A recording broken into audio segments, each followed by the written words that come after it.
All right, we're back. Technology is not my strong suit, and I'm new to making videos, so also be patient with me. Thank you. We're gonna dig into the astrology of winter. So we were talking a little bit about winter solstice, and I think I was about to give you some rituals around winter solstice um, to welcome the light and honor the darkness. And so for me, I think having a like bonfire would be my ideal. I'm like hoping to be able to do that. And in that, we're bringing in that light. But if you can't have a bonfire, light candles. Also, let's talk fire safety. Make sure you have water near, make sure you have everything set up in a way that's safe if you are going to use fire for this ritual. So, to me, I think with this, it's important to just really think about what we are letting go of as we move into this new season. Also, with like we've talked about it being around the new year, what we're letting go of from 2018, what we're moving into into for 2019. So maybe thinking about writing a statement for what you would like to release and a statement for what you would like to create, what your intentions are. This can be simple as one word. It can be whole list if you'd like. But really taking this and wrapping it up, and you can throw it into your bonfire. You can burn it in your sink with a candle if you'd like. You can also just tear it up and throw it away. You can keep it if you'd like, bury it, whatever works for you. I have a ritual for release on my website, and in there, I specify different ways to go through the ritual based on your horoscope element. So there's water, fire, air, and earth. So there's different ideas. So that might be an even stronger ritual for release if you're really feeling that release that you need around winter solstice. Go ahead and dig into that on my website, birchandbasil.com. Um, One of the rituals I like to do with this is also to gather up and create a bundle around your intention. So finding things from nature, because that's also just like building that bond, creating that. So for me, you can like go find cedar, pine, anything like that. You can kind of cut off a tree, some branches, and wrap your intention and what you wrote with all those things, and then use some baker's string around that. So this year I added in some sage, some eucalyptus, some rose petals into my little bundle with a bunch of pine needles and cedar leaves. So it was super fun. And then you can kind of have your little intention in the middle. And so then when you burn it, you're really asking nature to tune in with you. And I just think that's so in alignment with what we're talking about here. It also smells good. So that's a fun little ritual. My other ritual is baking of bread. So baking bread really tunes into using grains, our root chakra, that hearty food that we're craving in winter. And it's a process of slowing down. So it takes time to bake. And so for me, I this year baked loaves of bread with specific spices and herbs. I like really did my research on finding the metaphysical properties of different types of herbs and spices. And then based on those, I kind of use those spices to put my intention into my bread with those spices and the properties they held, and then created a little, my own little bread that I baked. And then for me, almost like leaving cookies for Santa, let's make an offering to this season. So when you bake that bread with your intentions, eat it, consume it, make it a part of you, feel it, but also take a little piece aside and offer that up. Offer that up to winter and leave it on your altar. You can throw that in your fire. You can leave it outside. Just take a piece and make an offering with it. So that's a little ritual of kind of like giving back, putting it out there, taking some of your intentions and doing what you can internally, and then offering them up to the universe to ask for that support from them, and be willing to put it out there. So those are my two little winter solstice rituals for you. We're going to talk a little bit about what's actually going on winter solstice first, because that will be Friday, December 21st. And that is the beginning of Capricorn season. So we're going to, this going to be the Capricorn, but overall, there's a lot of different planetary shifts happening on Friday for the winter solstice. The moon is in Gemini, which is a great time for communication. You can see both sides, but you might not also not be able to make up your mind or totally rationalize your emotions. So just think before you speak. Know that all sides of yourself are a part of you. So be accepting and gentle with yourself as we're talking about, really honoring our shadow qualities as well as our light qualities. The winter solstice, this moon in Gemini is really going to be like kind of assisting us with that. As the sun enters Capricorn, we'll discuss that next after I talk about this specific day. The moon is going to be opposite Mercury. So our feelings and reason may not totally line up. So that kind of goes along with the Gemini feeling. We get this dualistic approach. So just really take the time to tune in. That also aligns with everything we're talking about. Take that time for you. And also be aware of your old patterns of judgment. Again, continue to be kind, gentle with yourself, gentle with those around you. We're going to have some assistance in being compassionate, though, because Venus is also trine Neptune, which really brings in that compassionate side of ourselves. It also brings in that dreamy side, really feeling creative, but sometimes kind of like out there a little bit, so not as in touch with reality. So we're talking about how some things are not lining up. So just keep things simple on this day. We're talking about rituals and this big season change.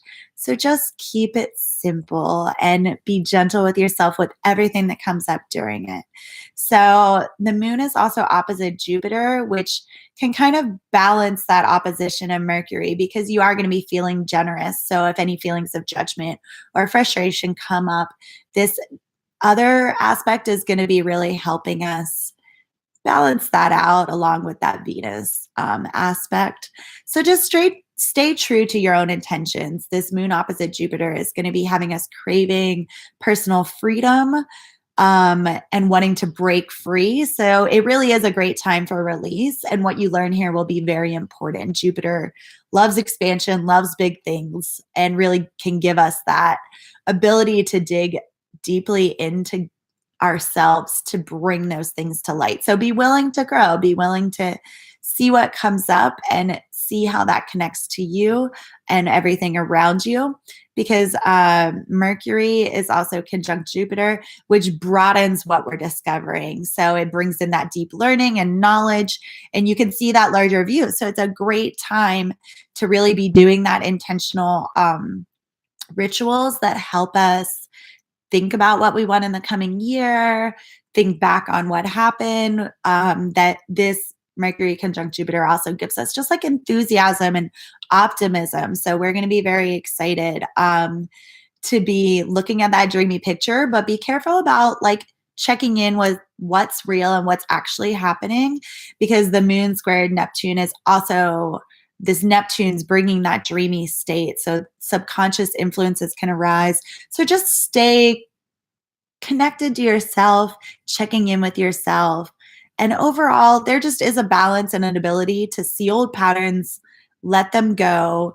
Just be gentle with yourself through this process. Make sure to check the list twice and make sure it's really your intentions coming from your true self and for your benefit, not things that are affecting others. So when you make your intentions, make them for you, because although you may be feeling compassionate and generous and thinking about others, just be mindful that everything you give or want to give is without expectation, and that you want for them only what they want for themselves. So when you're making intentions, make them only for yourself. But then when you're checking in and having these connections, especially during this time of year, we're celebrating, we're around other people, we're giving a lot.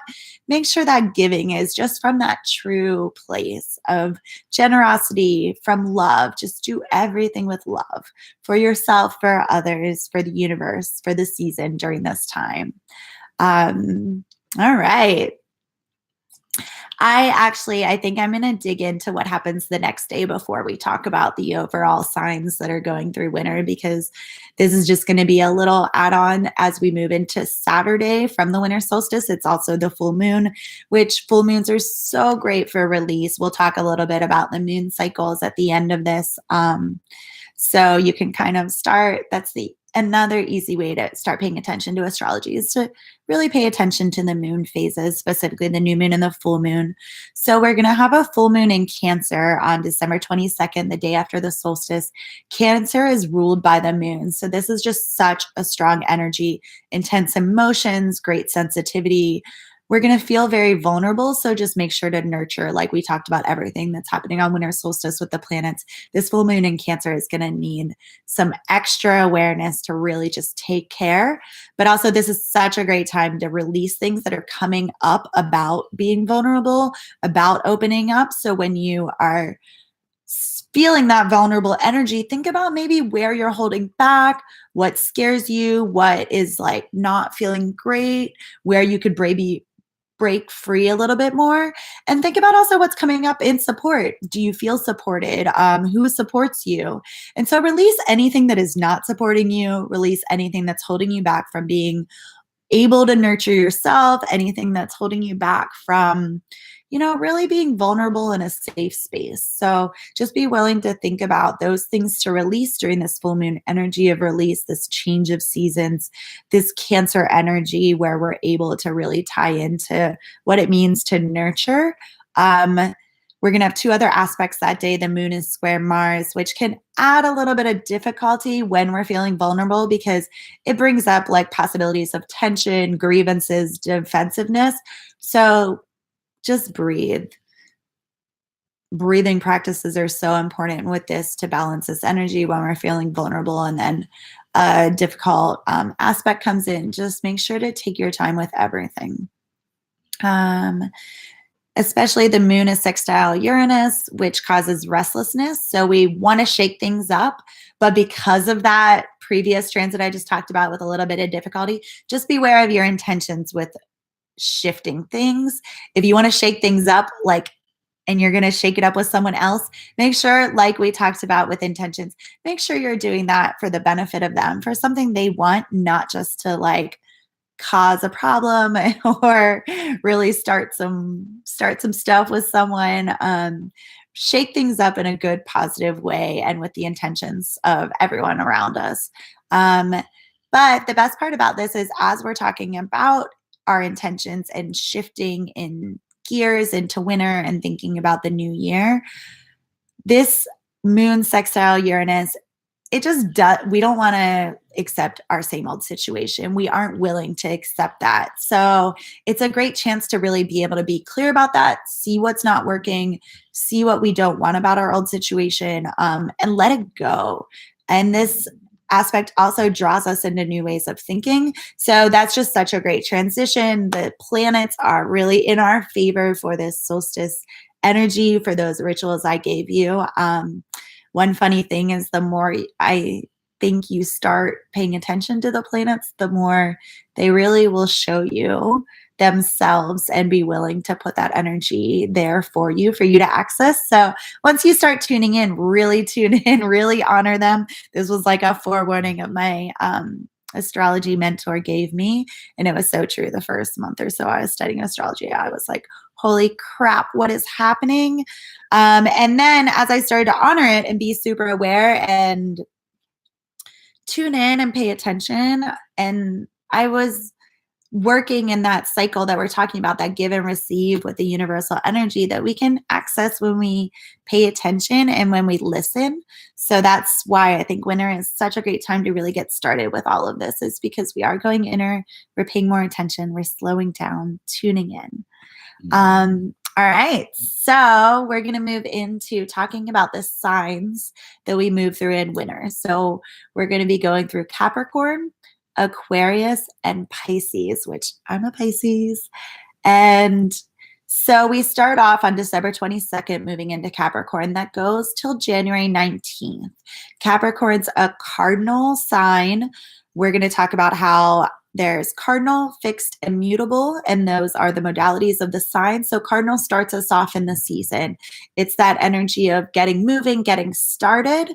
So it's a really good idea time. It's a great time to begin. Aquarius, which is fixed, is in the middle of the season. That's when we can feel a little more stuck. And when you think about winter, isn't it like the beginning of February when you're like, when is this going to end a little bit? And start thinking about how we like kind of feel stuck in the season. So that time to really like working on stuff, but we have to not get stuck where we're at, be willing to be flexible and move through. But as we get to mutable, which is Pisces at the end of the season, we're almost too flexible sometimes, but we can kind of use that to our benefit to be in flow. We're getting ready to kind of close out one season, move into the next. So we're in that period where we're starting to prep for change. So you'll kind of see those with the modalities.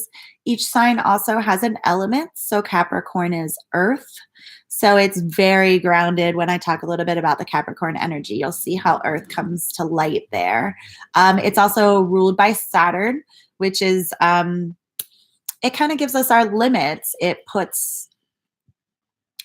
some boundaries on us. So it also kind of ties into some of the energy of Capricorn. Capricorn's represented by the sea goat. So the goats are sure-footed, but slowly and surely as they move forward. But the sea goat represents that the mountain goats go way up to the mountains, whereas the sea goat's willing to go in those depths. Capricorn's willing to have those high highs and those low lows, and not always so much in between. But that's where they love to be realistic, try to stay grounded.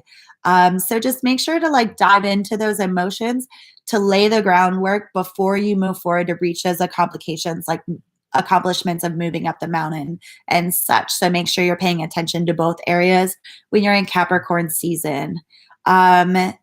Capricorns really care about things being worthwhile, and so they're practical, resourceful.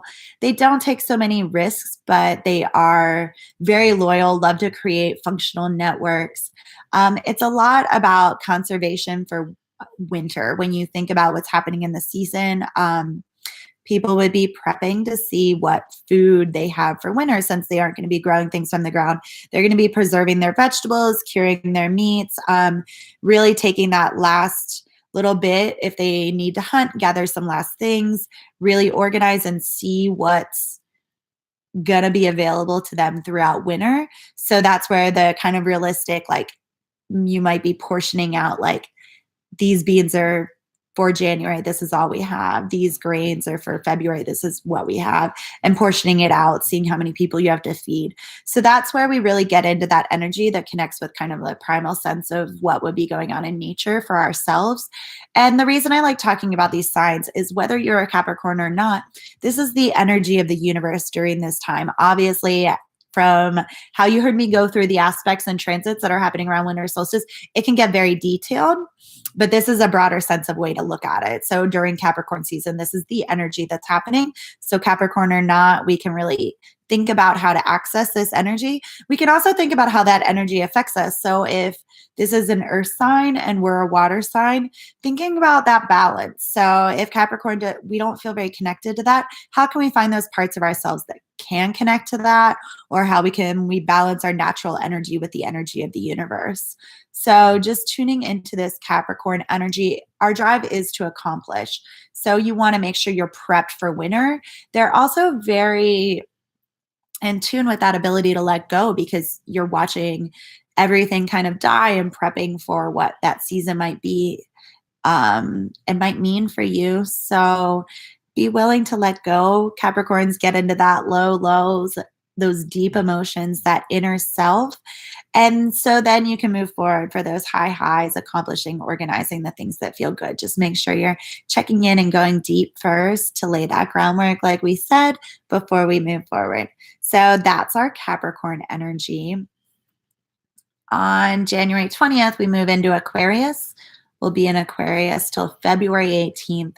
As we talked about with Aquarius, that is our fixed energy. So sometimes we can be a little stuck in our ways. Aquariuses definitely tend to, think that how they think is the way. So we can all kind of be feeling that way in February sometimes. Like I said, sometimes if you're in the middle of winter and you're like, this is never going to end, feeling very stuck, or sometimes when you think about the calendar year, January, we went through that excitement of the New Year's resolutions. We had that Capricorn energy of accomplishing. And then February, we can get a little stuck where maybe we start letting go of those things. But the Aquarius energy is great because it loves freedom. It loves being free. Their drive is to be free, find that freedom. So find freedom by like reevaluating your intentions and tuning back in. So whatever you were accomplishing in January, check back in, make sure it's for your freedom, for what feels good for you. And then you'll be able to find that drive again. And also, Aquarius loves thinking about the whole world and how we affect the world. So tuning into what feels good for us and then how we can put that out in the world and affect the rest of the world. Aquarius is an air sign, so they can tend to be up in their head, really thinking a lot, being willing to like move some. So this balances their fixed energy. And Uranus is their guiding planet. So Uranus is all about that transformation. Uranus tends to kind of like force us to break free a little bit. So it shakes things up in our being so that we have to. So the Aquarius sign is represented by the water bearer. They want to share the knowledge they have with the world.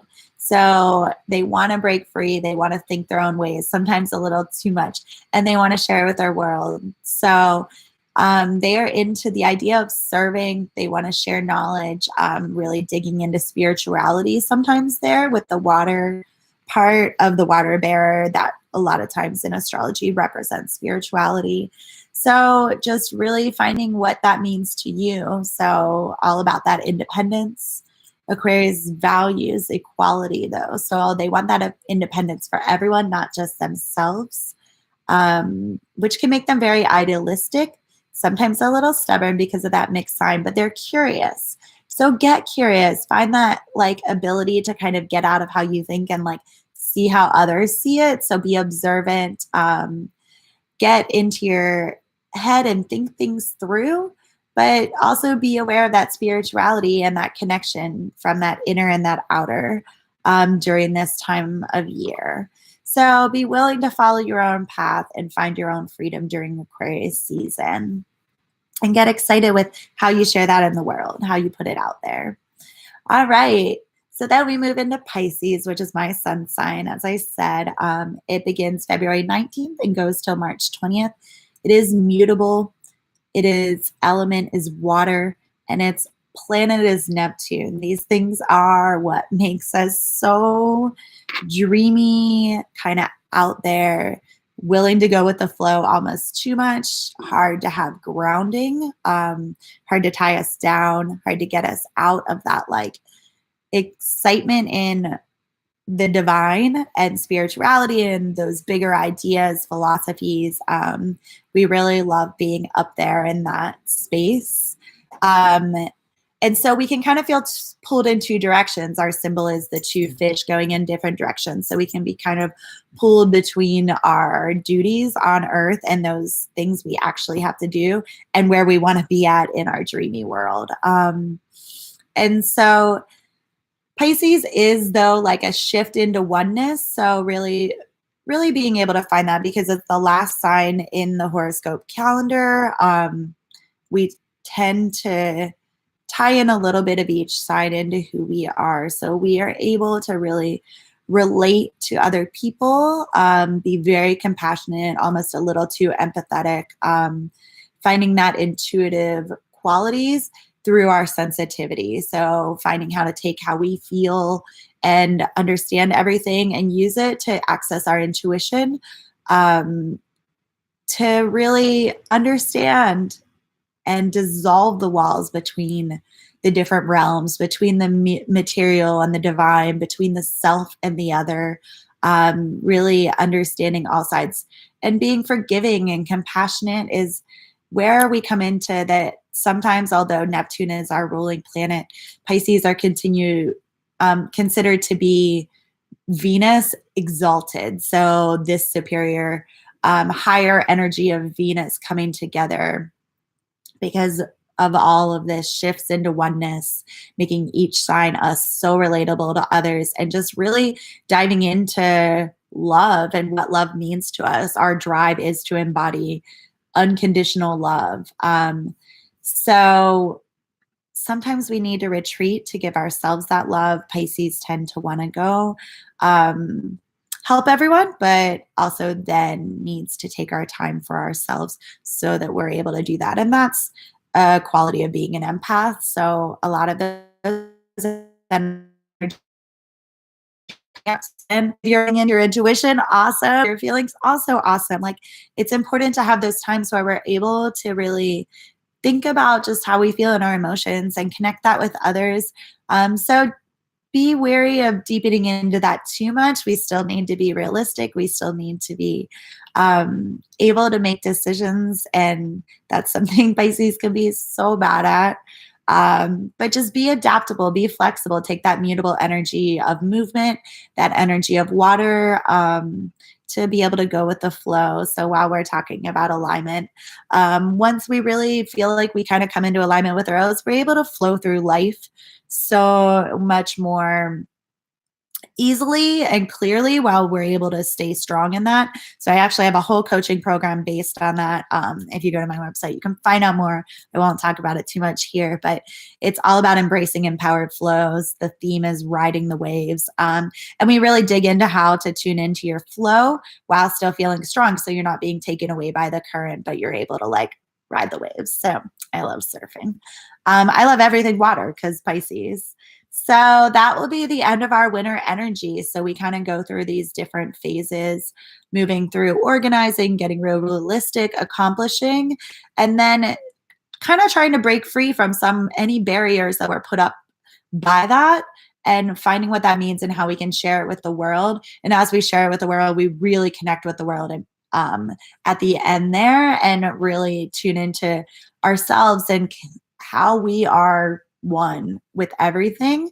And that's our winter sign astrology. And I hope that gives you a little clear vision of how to move kind of month by month a little bit. So although the signs don't go from the first of the month to the last of the month, you can kind of tune in to these month-long horoscope signs. So if you're really in tune with some of these, like, feel free to let the calendar be set aside when you're planning things. You can start your monthly action sheet on the beginning of Capricorn, the beginning of Aquarius, the beginning of Pisces, if you like. If you aren't feeling called to start on the beginning of the month, feel free to move through and work with these energies and play around. This is all about finding what works for you. So I'm giving you all of this wisdom and knowledge of the season and the planets and everything that's going on, and then you figure out how to apply it to you best. So that's where I would love for you to reach out, and we can talk about that more.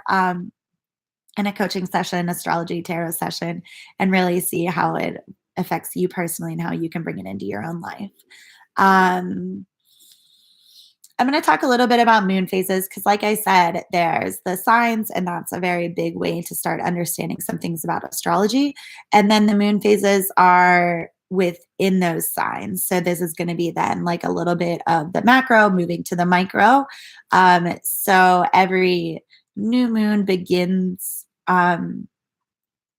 the moon cycle, and that's a great time to set intentions. Since we're at the beginning of that cycle, then we move a week later into the first quarter. That's a chance to evaluate, to look at like what's happening. We set those intentions. Is anything happening around them? How can we support ourselves in bringing those intentions to life? What do we actually have to be doing? Getting very practical in that first quarter moon. And then we move into the full moon, which is a perfect time for release, as we talked about the full moon on Saturday that begins Capricorn season. We're going to be releasing during the full moon, letting go. We can kind of get more emotional sometimes. The full moon's when we tend to feel the full moon, like the moon energy the most, because if you think about it, the full moon moves the tides. We are so made of water. So as the full moon's guiding the tides to really move, it may be moving some things in our bodies. So the full moon's the easiest time to really kind of tap in and feel that energy if you're just new to this. And then the last quarter, a week after the full moon, is that time after we release what wasn't working. So we kind of set our intentions, evaluated, got a little practical about how we could help that. Full moon, we got to see anything that wasn't working towards our intention and anything that was like holding us back from fully realizing our goals with our intention. Let that go during the full moon. So then the last quarter is kind of wrapping it up. What last things like do we need to put on the finishing touches for with those intentions? How can we see them becoming to like into fruition during this time? So that last quarter moon, look at what's actually happening. And then you get the chance to start anew. This is the one thing I love about the moon phases too, is they are constantly moving. The moon moves every day and a half or so. So it never stays in one sign for very long. It's this subtle energy of each sign every day through the moon that affects our emotions. And so when you start paying attention, you will notice a little bit like for me, when the moon is in Pisces, totally emotional day. I know how to prepare. But with the moon phases, this is a great way to really just like, again, you can kind of align your monthly action sheet with the moon phases. This is a great way to just keep a monthly basis of things flowing in your life, working through things. And when you want to become really intentional, you could actually look at what the new moon is in the horoscope sign and think about how that relates to that area of your life. So the full moon, we talked about it being, well, we'll talk about the first new moon of the year, and then that'll kind of help us set how to work through a moon phase. We'll do the new moon and the full moon of January. So you can look at what it looks like to kind of get clear about what that means for you, because the sign it's in not only is going to bring the energy of that sign to the moon and to our emotions, but then when I do a reading, we can look at where that sign falls in your chart. So what area of your life does that sign control? So then we can get even more clear. So macro, micro, we can keep getting it more and more clear for you as to how specifically it affects your life. So we're just talking about these very general things right now, but they're so great, such a baseline. So just know that the moon is absorbing the energy of whatever sign it's in. And like I talked about, that can be affecting a certain area of your life. You also, like I've talked about the giving and receiving, you have control over that. So you can make a choice. Like this month, the moon is starting off the new moon in this sign, which I really relate to. So that would be a great time for me to get stuff done. So think of it that way.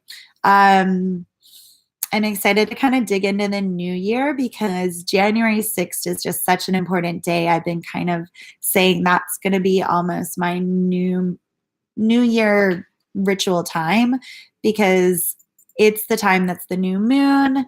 There is a partial solar eclipse.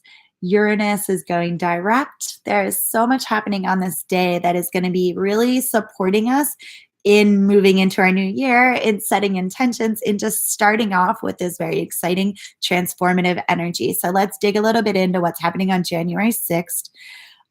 This is a new moon in Capricorn. So the new moon is always in the sign that's happening with the sun. So new moon in Capricorn, we're in Capricorn season. Like we talked about, this will be a great time to set intentions. So New Year's resolutions. If you pick a theme for your year, this is a great time to tune into that. I always pick one theme word for my year. And so for Capricorn, during the new moon, the energies that are going to be coming out are those Capricorn energies. So we're going to be concentrating on the material, a little slow moving. Make sure to be gentle during this time. We're organizing the tangible things in our lives, because it's important to also really tap into that energy because of the solar eclipse. Eclipses bring change. So although Capricorn's going to kind of want to be holding things steady and seeing what we have and kind of holding on to that material possession, the eclipse might throw us for a loop. So just make sure to really tune into that and be aware of that sense of work and duty and finances and material possessions, staying present with that, seeing what we want to be happening in that area, and be willing to like let stuff change. If stuff's leaving, there may be a reason, you know? So just be also open to that, because with the eclipse energy, as I said, things will be changing. So don't grasp too tightly. Capricorns can want to like I've said, be organizing, accomplishing. So just Don't have your grip on too tight, but be accessing that energy to set yourself up for the new year. And with Uranus going direct on January 6th, we just have an even more chance for transformation. Uranus is very drastic, but so that we can break free, so that we can break out of our molds where we're stuck. So be ready to experience anything. Also, be ready to give up anything. Like I said, stay open. This is a super strong energy mixing with Mars, because Mars is in Aries, which is just such a drive, move forward, energetic, like we're going to have strong motivation towards this time. But it's also, we can be a little bit too much in our ego. So be willing to lay down that mask, be willing to see what's our ego talking and what's our true, authentic, deeper selves. Um, Eclipse will help us energy a little bit. Just access all of that. So be willing to just check in with yourself, check in with what you really do need, what you're willing to let go of, and set intentions for what you're creating. And then, so we'll kind of set our intentions on January 6th, move through that first quarter energy, checking in. And then our full moon happens on January 21st. So all of January, we'll be working with this moon cycle of starting off in Capricorn, all that super big energy with Uranus and Mars. And then the full moon is in Leo, which is also such strong energy. So a lot of ego there, a lot of checking ourselves, seeing how we want to be in the world, how other people perceive us. So January is going to be so full of liveliness, and just really also some change, because this full moon has a total lunar eclipse. So eclipses can shift everything. So I think it's extra important with the full moon being in Leo to make sure you have that support as everything shifts. Make sure you know who to call in those crazy moments. Make sure what aspects of yourself you want to be calling in to support yourself.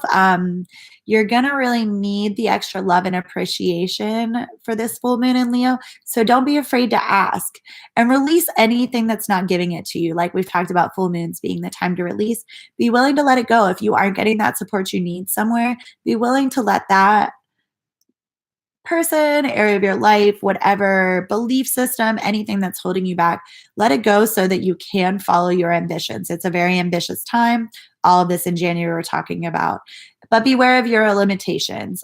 So taking one step at a time, slow, gentle, sure-footed, like we talked about with the goat and Capricorn. So what you put out really does return. So just also showing kindness, generosity, thinking about that giving and receiving with the universe. Just be super aware of that during this full moon energy and through all of January, all of your year. And just, I hope this helps you get started in a good way. There's so much more happening. If you follow me on Instagram, then I like to really check in. I am a student of astrology. One day, hopefully be calling myself an astrologer. But right now I'm studying, but I love to share because I am studying and helps me to put it out there. So any questions you have, and for updates, follow me on Instagram when it comes to astrology. And thank you for listening in. I'm going to stop this video and start a part 3 so then you can listen to this in parts. All right. Bye.